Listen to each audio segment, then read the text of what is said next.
Bi'sal abdu dan adapun seburuk-buruknya hamba, itu abdun ya hamba, saha yang lupa diri, wa nasiya dan melupakan, al maqabira akan kuburan, wal bila dan busuknya jenazah atau busuknya mayit. Dia lupa nanti bakal mati, dia lupa bahwa nanti jasadnya akan hancur. Kita lahir aja gak punya apa-apa, gak pakai baju, mati juga ntar gak bawa apa-apa, cuma dikasih kapan. Rumah yang kalian tempatin itu gak seberapa. Rumah asli kita ya di kuburan itu. Kita bakal bertahun-tahun, berabad-abad mungkin sampai ke kiamat, baru kita dibangkitin dari kubur.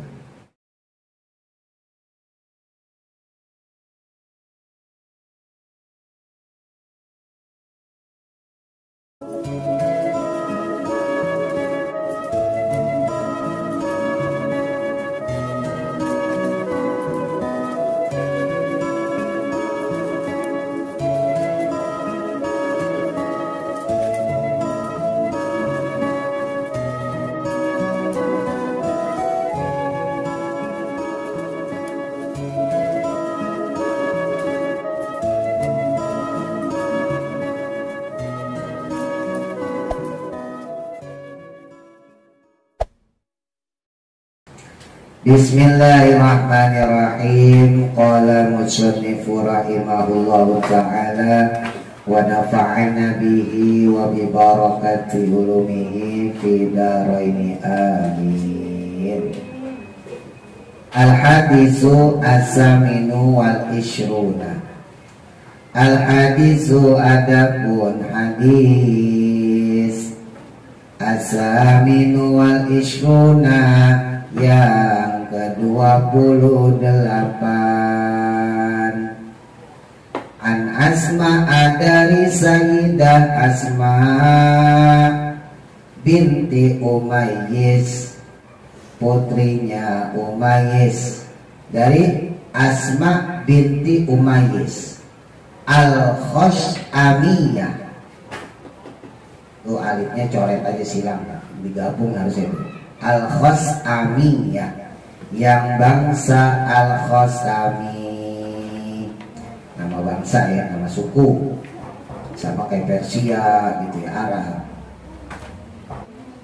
Qalat, berkata beliau, Asma binti Umayyis, berkata beliau, sami'tu, mendengar aku, saya mendengar, Rasulullahi, akan Rasulullah sallallahu alaihi wasallam, yaqulu, bersabda Nabi, ada 8 orang yang buruk.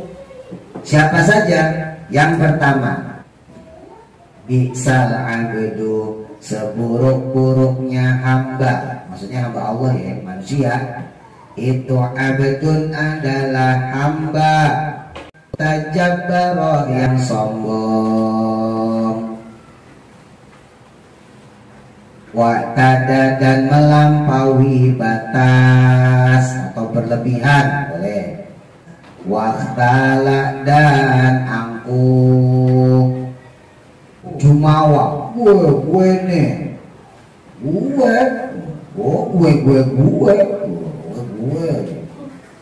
dia sombong, melampaui batas, angkuh, tapi dia wanasia, dan lupa. Nah, dia lupa al-kabiro, akan Allah yang maha besar atau Allah yang maha sombong, al-muta'ala, yang maha tinggi. Kalau Allah boleh sombong, kalau kita tidak boleh. Kita lahir aja gak punya apa-apa, gak pakai baju, mati juga ntar gak bawa apa-apa, cuma dikasih kapan. Dan gak yang lahir dulu udah pakai baju? Kalau ada belum pakai baju berarti di perut mak kita dulu ada penjahit dong. Ya, bisa request dong. bajunya Kuromi ya.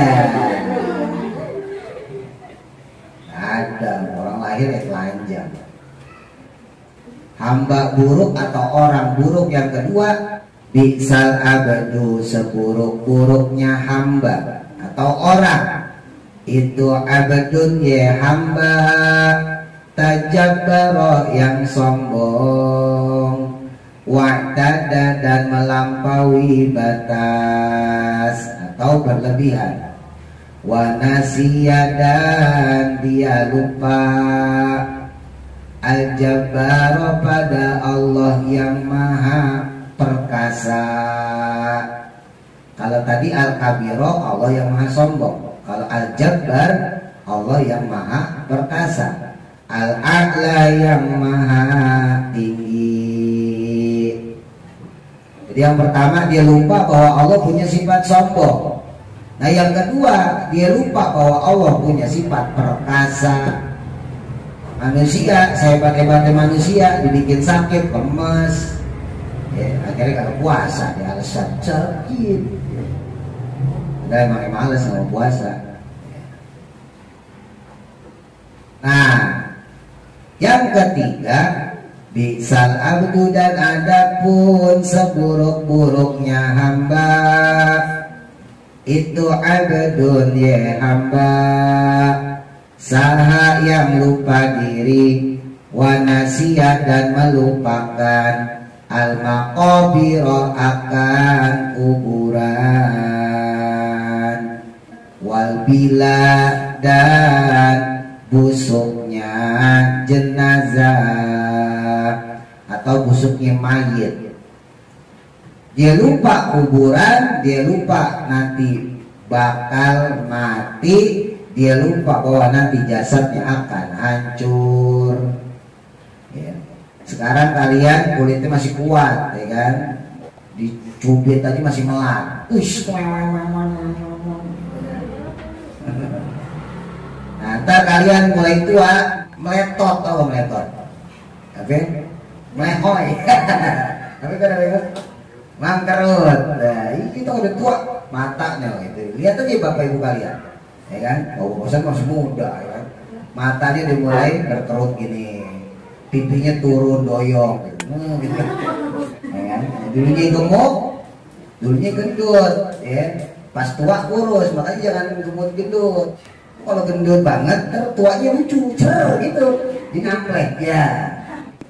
Nah apalagi kita udah mati, wah mati mah busuk kita, dijualnya kagak laku ya.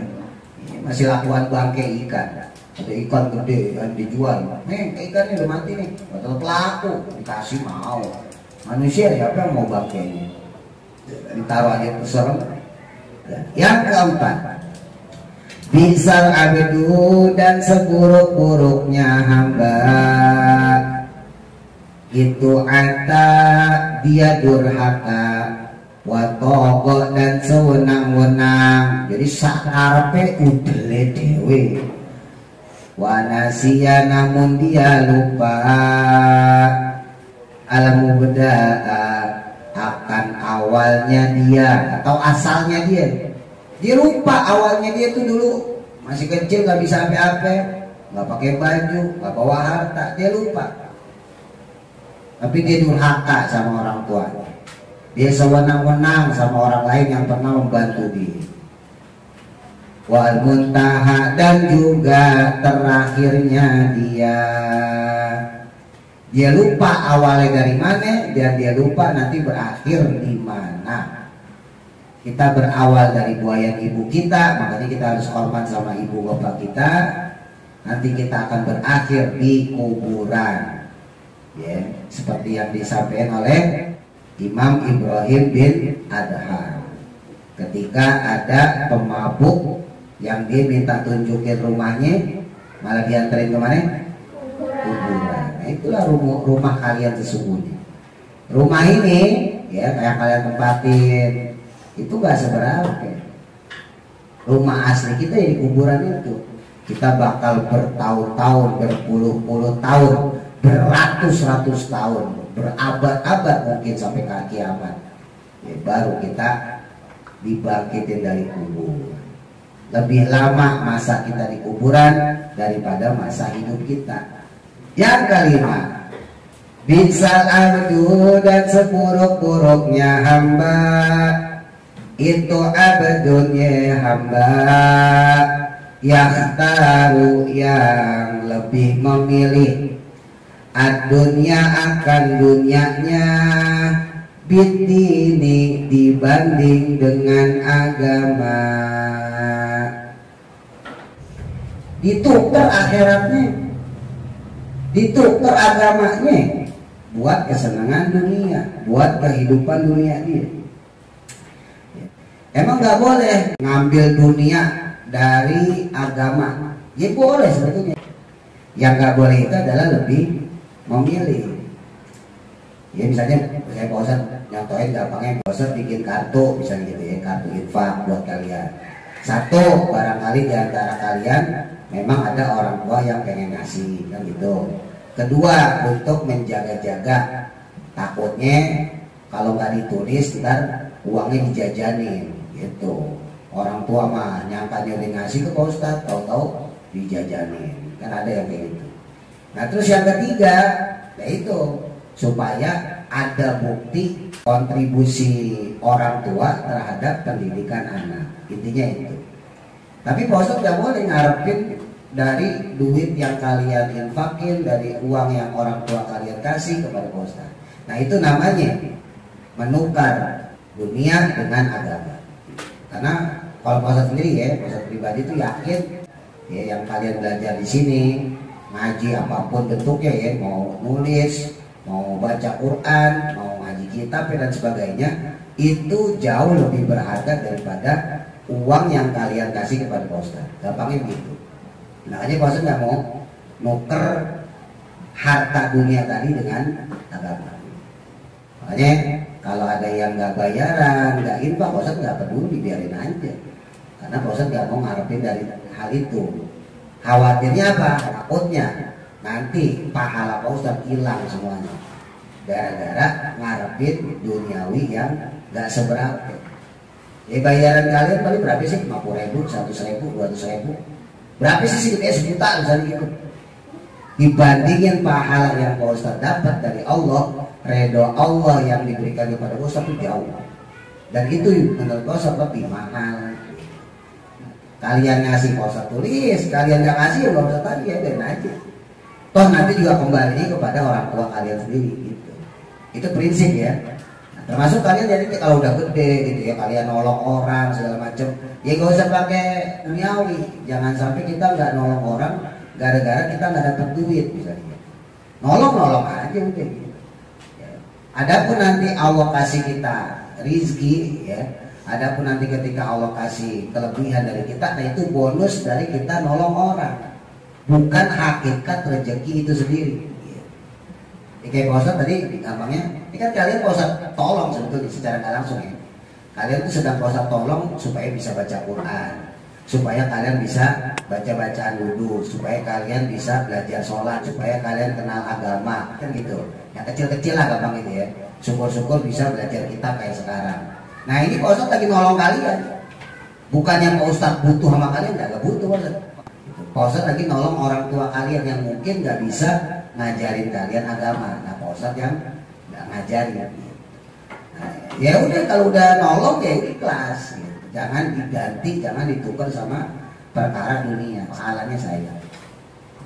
Itu yang kelima ya. Yang keenam, bisal abdu dan seburuk-buruknya hamba, itu abdunnya hamba yang talu yang memperdaya dunia akan duniawinya, bisyubhati dengan perkara-perkara syubhat.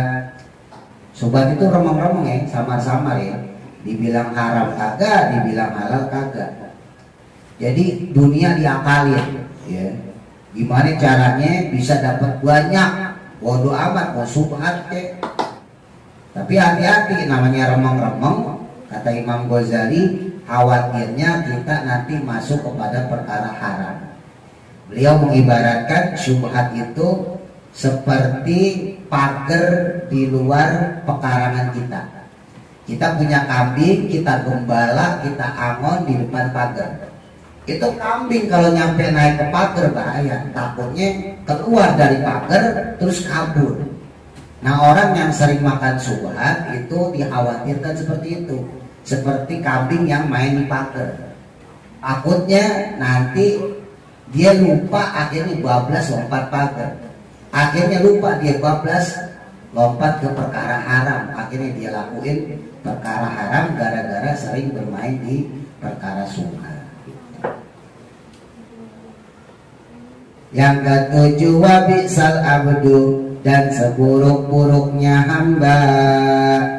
Itu abdun, ya hamba, zutomain, yang memiliki sifat rakus, serakah. Apa yang dipengen? Duit pengen banyak, rumah pengen gede, suami pengen ganteng. Ya, kalau laki-laki, istri pengen cakep, pasangannya pengen pinter, ideal, anak pada sukses. Jadi semuanya serba perfect. Nah, yang kayak begitu, ya buduhu akan mengantarkan dia ilan nari, ke neraka. Tuh, nauzubillah. Makanya gak usah sok perfect, itu biasa aja. Jalanin apa sesuai takdir dari Allah. Kalian dikasih pintar, alhamdulillah. Kalian dikasih bodoh, ya alhamdulillah. Berarti takdirnya mau begitu. Kalian dikasih kaya, alhamdulillah. Kalian dikasih miskin, ya udah alhamdulillah. Berarti takdirnya begitu. Terima apa yang Allah berikan. Ya tentunya tetap dengan berusaha. Terus yang ke-8, bisal abdu, dan seburuk-buruknya hamba. Itu abdu hawa, hambanya atau budaknya hawa nafsu. Termasuk juga yang paling buruk adalah budaknya hawa nafsu. Yudilluhu, yang menyesatkannya, yang membuat sesat dia. Gara-gara nurutin hawa nafsu, ya kan, sesat jadinya. Pengennya nggak puasa, akhirnya nggak puasa, ya udah neraka. Pengennya nggak sholat, udah nongkrong aja deh, akhirnya nggak sholat beneran, udah neraka, gimana lagi. Terus yang ke-9, bisal abdu, dan seburuk-buruknya hamba. Itu abdu ragibin, ye budaknya kesenangan. Jadi pengennya senang-senang aja, poya-poya, jajan pengennya banyak, gak dikasih duit sama orang tua ngambek, nggak mau. Ya diluhu, yang mana membuat rendah dia, anil haqqi, dari perkara yang hak atau perkara yang benar. Al-khobaro, maksudnya ada kalimat bacalah, ya, ikro'u, ikro, bacalah oleh kalian al-khobaro, akan khobar atau hadis, bitamamihi, dengan sempurnanya. Maksudnya hadisnya panjang. Nanti kalau kalian belajar kitab Sahih Bukhari atau Sahih Muslim, nanti ketemu hadis ini. Titik bawahnya, hukia, dihikayatkan atau diceritakan atau dikisahkan, Ana Umar, sesungguhnya Khalifah Umar, ibna Abdul Aziz, putranya Abdul Aziz. Khalifah Umar bin Abdul Aziz. Jadi Khalifah Umar bin Abdul Aziz itu khalifah pada dinasti Umayyah, ya. Dinasti Umayyah itu berkuasa 90 tahun, ya, dengan 14 khalifah. Salah satunya adalah Umar bin Abdul Aziz yang menjadi khalifah ke-8, ya. Jadi gini, setelah Rasulullah wafat, maka kaum muslimin kan kemudian diskusi musyawarah, ya. Dipilihlah kemudian Sayyidina Abu Bakar. Sayyidina Abu Bakar meninggal, diskusi lagi musyawarah, dipilihlah Sayyidina Umar gitu ya. Terus Sayyidina Utsman, terus Sayyidina Ali. Nah pas Sayyidina Ali ini terjadi pergolakan, yaitu Muawiyah dengan Sayyidina Ali. Nah singkat cerita, berubahlah yang tadinya musyawarah diskusi menjadi kerajaan. Jadi kalau ditanya Islam itu dari demokrasi menjadi kerajaan kapan dia selesai? Masa Sayyidina Ali radhiyallahu anhu. Jadi ketika Sayyidina Ali kemudian Sayyidina Hasan menjabat, gak lama cuma 2 bulan. Terus Sayyidina Hasan karena gak mau perang, ya udah deh buat kamu aja Muawiyah. Cuma dikasih syarat sama Sayyidina Hasan, kalau seandainya nanti kamu meninggal, yang jadi khalifah saya lagi. Nah ternyata pas Muawiyah mau meninggal, justru Muawiyah memberikan kepemimpinannya, kekhalifahannya kepada anaknya yang bernama Yazid bin Muawiyah. Nah, Yazid bin Muawiyah ini nggak senang sama Sayyidina Hasan, Sayyidina Husain. Maka Sayyidina Hasan, Sayyidina Husain, cucunya Nabi, putranya Sayyidina Ali dibunuh oleh Yazid bin Muawiyah. Singkat cerita begitu ya. Nah jadi status yang tadinya musyawarah, kalau bahasa kita demokrasi, berubah menjadi sistem kerajaan. Maka disitulah berkuasa dinasti Umayyah. Terus nanti ada dinasti Abbasiyah. Nanti kalau kalian belajar sejarah Islam, kalau SMA misalnya gitu ya, atau mungkin kuliah, atau ntar bisa beli bukunya sendiri, banyak buku-buku sejarah Islam. Itu ada dinasti Umayyah, dinasti Abbasiyah gitu ya, dan seterusnya. Itu rajanya kebanyakan zolim, kebanyakan raja yang kurang bagus, ibaratnya nyusahin rakyat. Nah, Khalifah Umar bin Abdul Aziz ini adalah khalifah yang membuat perubahan. Khalifah itu ibaratnya presiden ya. Cuman presiden zaman dulu kan, ya khalifah ini maksudnya, itu bukan cuma satu negara. Berapa negara coba Islam megang? Jazirah Arab, ya, Hijaz, Mekah, Madinah, Syam, ya, Syria, Libanon, Palestina, itu 3 negara. Belum Persia, Iran, Irak, itu udah dikuasai Islam loh. Belum Spanyol, Andalusia, itu udah dipegang sama Islam. Jadi khalifah saat itu tuh presiden waktu itu tuh bukan presiden negara kayak kita, presiden bukan, megang beberapa negara, bayangin. Saking majunya umat Islam saat itu. Ya. Nah, justru ketika Umar bin Abdul Aziz yang tadinya gubernur diangkat kemudian menjadi presiden, beliau kemudian meninggalkan kesenangan duniawi dia, sifat poya-poya dia, ditinggalin semua. Pokoknya berubah ketika dia menjadi khalifah. Nah ditanya sama salah satu pengawal setia beliau, wahai Khalifah Umar bin Abdul Aziz, kenapa engkau sekarang berubah drastis? Bukankah dulu kamu sukanya poya-poya, senang-senang? Kok sekarang berubah? Justru ketika kamu sudah menjadi pemimpin, yang mana kamu punya peluang untuk menambahkan kenikmatan yang kamu dapat, melampiaskan kesenangan kamu, bermewah-mewahan kamu, poya-poya kamu. Kan duitnya tambah banyak, kenapa nggak makin poya-poya? Kenapa nggak makin senang-senang? Justru berubah drastis, malah tobat. Nah, Umar bin Abdul Aziz kemudian bilang ya kepada pengawalnya itu, saya itu orang yang keras kepala. Kamu kan tahu. Iya benar Khalifah, engkau ini orang yang keras kepala. Kalau sekali pengen yang ini harus keturutan. Nah sekarang itu saya punya niat, saya punya misi. Sejak saya menjabat menjadi khalifah, saya punya kepengenan, saya punya cita-cita yang harus juga keturutan.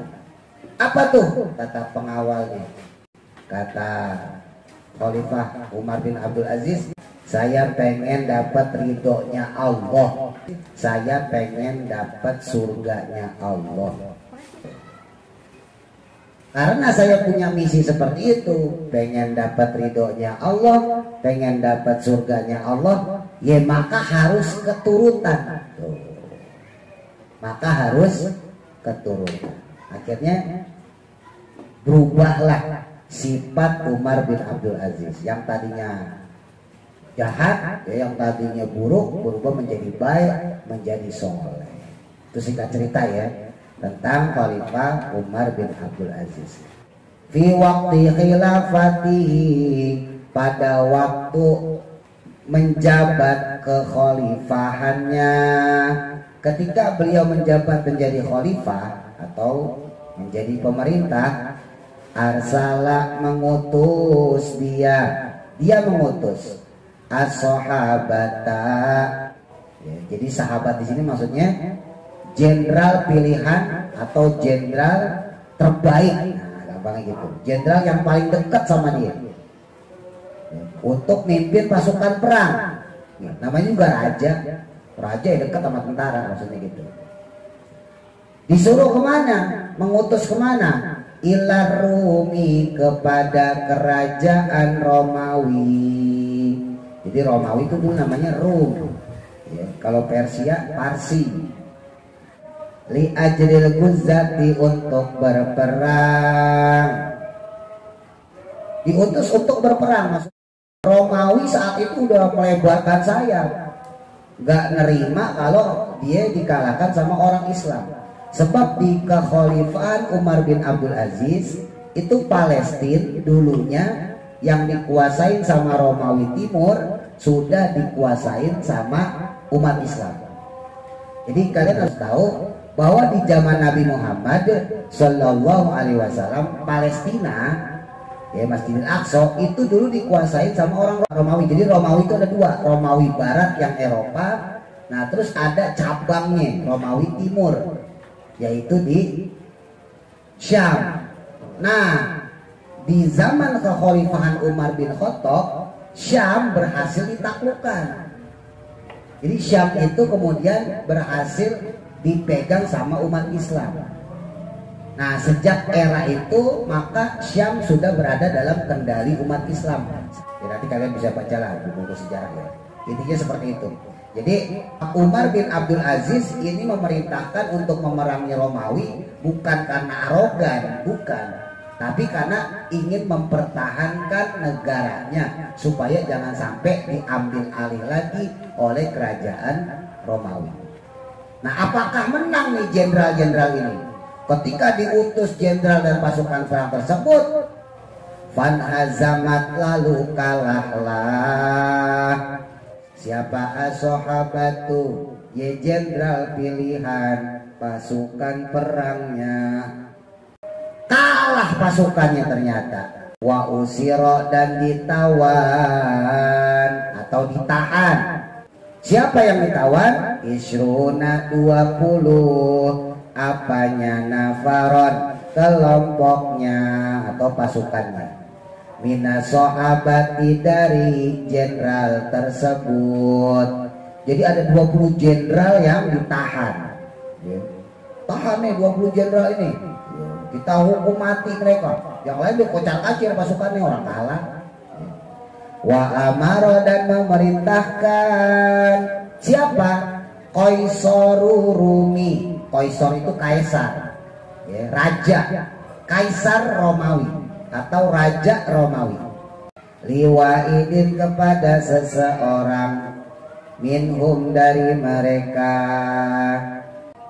ayyadkhula, untuk masuk, fi dinihi, dalam agamanya, wa ya'badu, dan menyembah, as-sonama, akan berhala. Raja Romawi ini, Kaisar Romawi ini kemudian memaksa para jenderal tadi untuk murtad, ya, untuk pindah agama. Udah masuk aja ke agama saya, agama Nasrani, agama Kristen. Lalu menyembahlah kalian kepada berhala.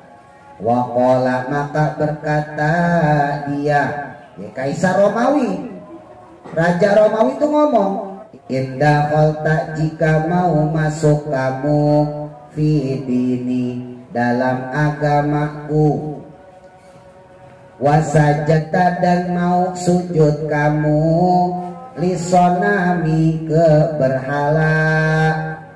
Kalau kamu mau masuk agama saya, kalau kamu mau sujud pada berhala saya, aja'aluka, maka aku akan jadikan kamu amiron, sebagai pemimpin, sebagai gubernur, fi baldatin, dalam sebuah wilayah atau sebuah negara. Ya sama ya, Romawi itu negaranya banyak. Ada Italia, Inggris, tapi dalam kekuasaan Romawi. Fi baldatin, dalam suatu negara, azimatin, yang besar. Bahkan gak sampai di situ. Wa utika, dan aku beri kamu. Bukan cuma saya kasih tempat, saya kasih wilayah, saya kasih negara, tapi saya kasih kamu al-alama, akan bendera kerajaan, bendera kebesaran. Kamu bawa tuh pakai motor, kan bendera ya kan. Zaman dulu kan bendera itu kan lambang kebesaran, maka orang zaman dulu namanya pasti bendera. Ya. Wal khul'a, dan harta berupa emas. Wal kuksa, dan perabotan emas. Wal buko, dan terompet. Lengkap ya kan, alat kerajaan semua itu. Dikasih perabotan emas, piring gelas dari emas, dikasih trompet. Itu bikin trompet susah zaman dulu, emang sekarang kalau pakai kertas cepet ya jadi ya. Dulu susah bikin trompet, pakai tuan gading gajah. Lo gajah aja dicabutnya susah, ngambilnya kan susah itu. Dulu belum ada gergaji, belum ada apa-apaan ya kan. Wah, apalagi kalau yang pakai keong gede itu, itu lebih mahal lagi. Harus nyelam dulu ke laut. Pakai yang ituan gede itu, tau ya. Nanti saya kasih kamu wilayah yang gede, negara yang besar. Kamu jadi raja di situ, mau nggak? Udah kamu kafir aja, murtad aja. Wa illam tadkhul, namun jika kamu tidak mau masuk fi dini, dalam agamaku, aqtuluka, maka aku akan membunuh kamu. Wa adribu, dan akan aku penggal unukuka, akan leher kamu. Saya penggal leher kamu sekalian, mati dari. Coba. Ini berhubung orang imannya kuat. Faqala, maka berkata dia, si orang yang pertama ini, jenderal yang pertama, dia ngomong, la abiu, tidaklah aku menjual, aku tidak akan menjual ad-dina, akan agama, di dunia, dengan dunia. Orang sudi, nggak bakal saya jual agama saya dengan dunia yang kamu tawarkan itu. No way. Biarlah saya mati sekalian. Saya nggak mau. Walaupun kamu kasih wilayah, walaupun kamu jadikan saya raja, walaupun kamu berikan saya perabotan emas, harta melimpah, nggak mau. Saya tetap akan mati dalam adat Islam. Tobat. Pak Amaro, maka memerintahkanlah dia, si raja Romawi, kaisar Romawi, dikotihi, dengan membunuhnya. Wah, nyari mati kamu. Tak celuri sampean. Fakutila, maka dibunuhlah dia. Akhirnya dibunuh tuh orang. Fil midani, di lapangan. Jadi diseret, dibawa ke lapangan. Waduriba, lalu dipenggalak. Unukohu, akan lehernya, dipenggal lehernya. Disaipi, dengan pedang. Pada maka berputarlah. Setelah jatuh ya kan, kepalanya terputus dari badannya, berputarlah apa rosuhu, kepalanya, fil midani, di lapangan tersebut. Jatuh, terus muter kepalanya. Salah sama rotin, dengan sebanyak 3 kali. Nah nih, itu pala walaupun udah mati tapi ngomong. Nah hebatnya orang wali. Wakana, dan kepalanya tersebut, kepala jenderal tadi itu yakra'u, membaca hadhil ayat, akan ayat ini. Apa ayatnya?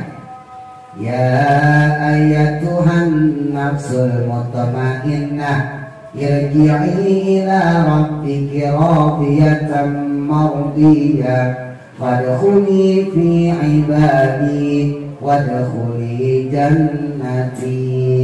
Surah Al-Fajr ayat 27 sampai 30. Ya ayat Tuhan nafsu, wahai jiwa-jiwa al-mutmainatu yang tenang, irji'i kembalilah kamu, kembalilah kamu ila rabbiki kepada Tuhanmu. Kok gak robbika? Muzakkar kok mu'anas robbiki? Ya karena ya ayat Tuhannya mu'anas, bukan ya ayuhan. Ya ayyuhalladzina amanu, ya ayyuhan nas, itu muzakkar. Tapi ya ayat Tuhan nafsu, nah itu berarti mu'anas. Karena mu'anas maka bukan robbika tapi robbiki. Radiyatan, dalam keadaan ridho, dalam keadaan rela, senang hati kamu kembali pada Allah. Mardiyatan, yang diridhoi.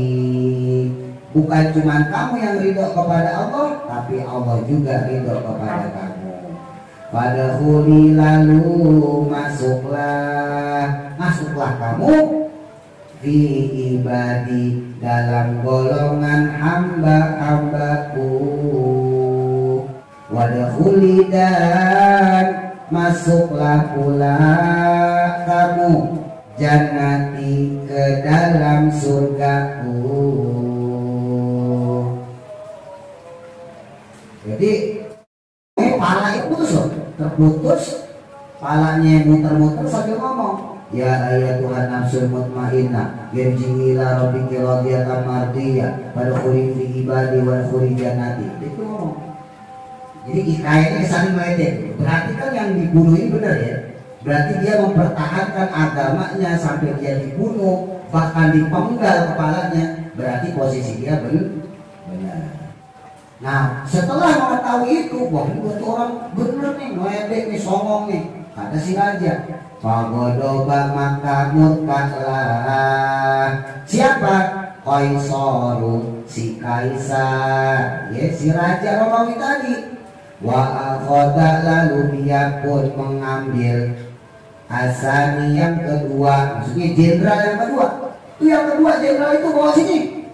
Kali tadi ditawarin harta, ditawarin jabatan, kali dia mau nanti murtad, bawa tuh jenderal yang kedua.